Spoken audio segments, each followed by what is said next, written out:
eu pensei em desistir em 2015. O que houve? Em 2015 eu sofri a primeira censura na carreira, eu acabei perdendo o emprego de onde eu trabalhava por uma questão do clube não gostar das matérias que eu estava produzindo e acabou influenciando para que eu deixasse o local onde eu trabalhava. E naquele momento... Você não precisa citar nome se você quiser, mas o que aconteceu? E foi o Cruzeiro, o Atlético? Isso, ligaram eu cobri o Cruzeiro. Eu me dividia muito naquela época, eu não era só o setorista de né, mas eu cobria mais já o Cruzeiro. E aí eu acabei... as pessoas ficaram chateadas com o tipo de cobertura que eu estava fazendo. O Cruzeiro não vivia uma boa fase, era depois do bicampeonato brasileiro, 2015, o ano que o Cruzeiro realmente não teve uma boa temporada.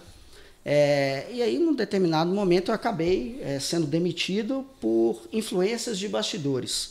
Eu fiquei muito mal, fiquei 8 meses sem trabalhar e eu entrei num processo de depressão, cara. Porque...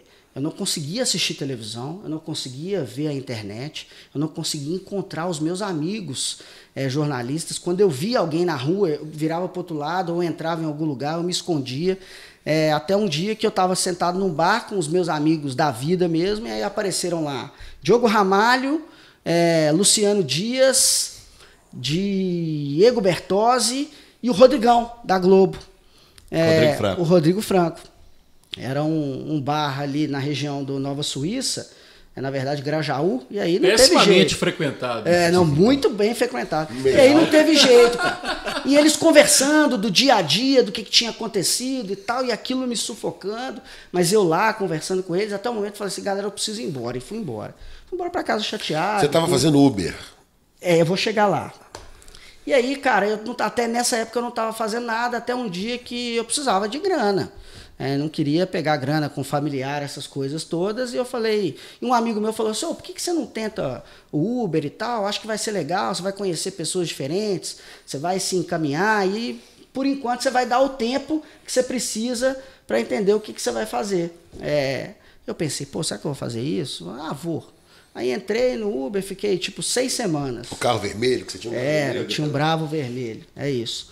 E aí, cara, na minha última semana, eu ainda não tinha pensado em sair do Uber.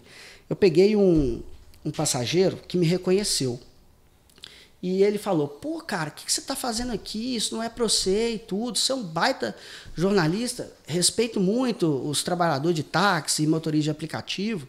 Mas, cara, você é você precisa voltar e tudo. Eu estou indo lá para o lançamento do livro, era do João Vitor Xavier e do Alexandre Simões, no antigo Itatiaia Rádio Bar. Eles estavam lançando um livro, se não me engano, dos 2015, 50 anos do Mineirão, né?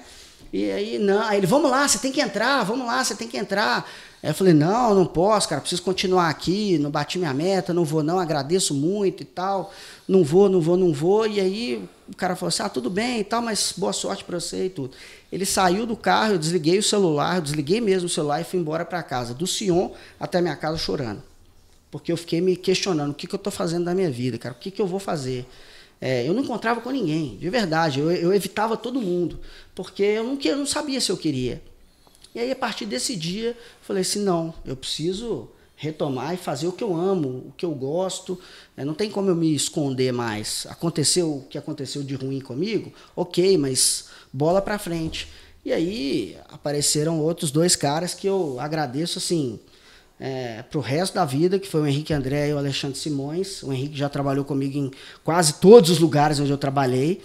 E aí eles falaram, vai surgir uma vaga de esporte aqui no jornal Hoje em Dia. Nem espera abrir essa vaga, já junta todos os seus documentos, traz aqui no endereço tal, que vai ser você. A gente conhece seu trabalho e tal, traz todos os seus documentos. E aí eu voltei, eu saí de onde eu trabalhava antes em agosto de 2015 e fui voltar a trabalhar só com o jornalismo em abril de 2016. Então eu fiquei esse tempo todo afastado daquilo que eu amo fazer e voltei com a ajuda dos amigos. E esse personagem do Uber, ele é um fio condutor para outra história, porque ele chegou ao evento e encontrou com outras pessoas, inclusive o Gustavo Nolasco, que é nosso amigo, grande abraço para ele, contou a história, e aí o Nolasco falou, poxa, mas nós temos que ligar para ele. O Nolasco queria contar a minha história num site que ele escrevia. E eu falei, velho, eu conto a história do que aconteceu, mas conto para você, não quero que você publique em lugar nenhum. Porque quando aconteceu comigo, a ESPN me ligou, eu fiquei sabendo que outros grandes figurões do jornalismo queriam saber o que havia acontecido, e eu não atendi ninguém. Eu falei, eu não vou falar nada a respeito disso, porque eu não quero, eu quero continuar na minha, eu quero seguir minha carreira, eu tinha pouco tempo de formado, e hoje eu acho que essa decisão de não externar aquilo que aconteceu comigo foi positiva naquele momento. Naquele momento você ficou com receio de ficar meio... Marcado. Sim. E eu já tinha visto outros casos acontecerem, né? Talvez não no futebol, mas na política. Eu falei, não, eu não quero. Eu quero continuar sendo, na época, o Guilherme Guimarães e vamos tocar a bola. Eu fiquei esse tempo todo sem trabalhar. Apareceu o Alexandre Henrique, eu voltei para a cena do jornalismo esportivo, e aí fiquei depois 4 anos no Hoje em Dia. Do Hoje em Dia as portas se abriram para mim no UOL. Grande abraço para o Thiago Fernandes também, que é um outro fio condutor aí que me ajudou, gente finaça. E agora na Rádio Itatiaia também agradeço a toda a editoria de esportes, né, e a diretoria de esportes, o próprio vice-presidente da rádio, que é o João Vitor Xavier, que eles enxergaram no meu potencial para me levar para uma das maiores rádios do Brasil. Hoje ela não é só rádio, como eu disse aqui, é uma grande empresa de comunicação, e eu sou extremamente honrado. E o Gustavo Nolasco queria construir a minha história, ele acabou me conhecendo, a gente se tornou amigo, e aí chegamos, enfim, na parte do cinema que você disse, criamos o Coletivo 1921, e aí a gente filma histórias de torcedores do Cruzeiro.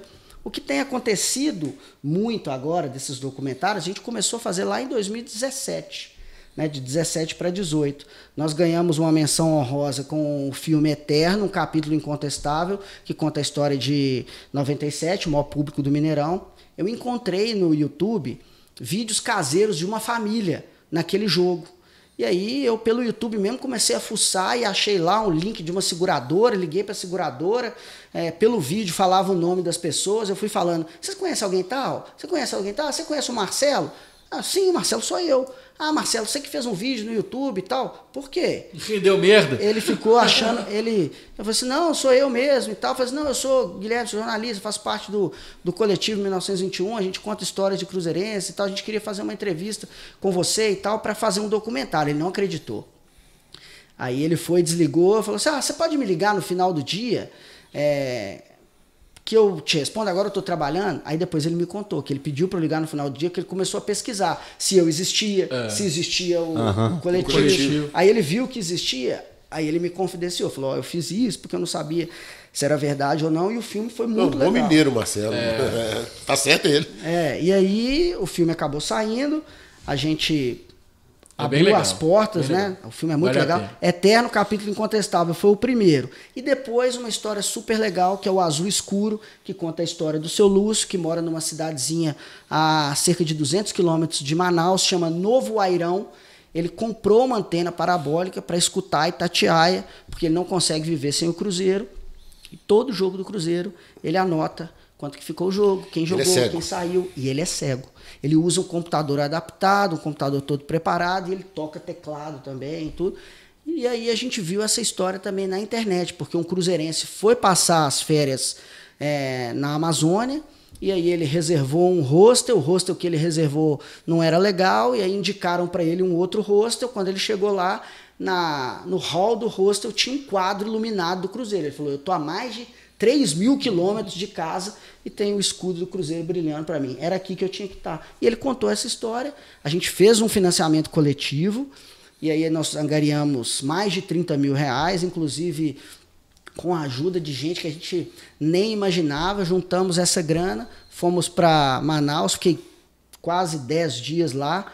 Uma viagem mais espetacular que eu fiz na vida, assim, uma experiência que eu acho que eu não vou repetir nunca, a não ser que eu volte lá, talvez nem voltando lá, né? Vai ser tão especial. Vai ser a primeira vez, e quem tiver oportunidade, conheça, porque é uma maravilha que a gente tem. Viajar com o Bruno Matheus deve ser um negócio sensacional. Com toda a galera, né? Com toda a galera. Foi muito legal. Levamos o Beto levou os equipamentos de cinema mesmo. E a gente fez uma baita de uma produção que ganhamos o Cinefute, que é o maior festival de cinema com a temática do esporte do Brasil.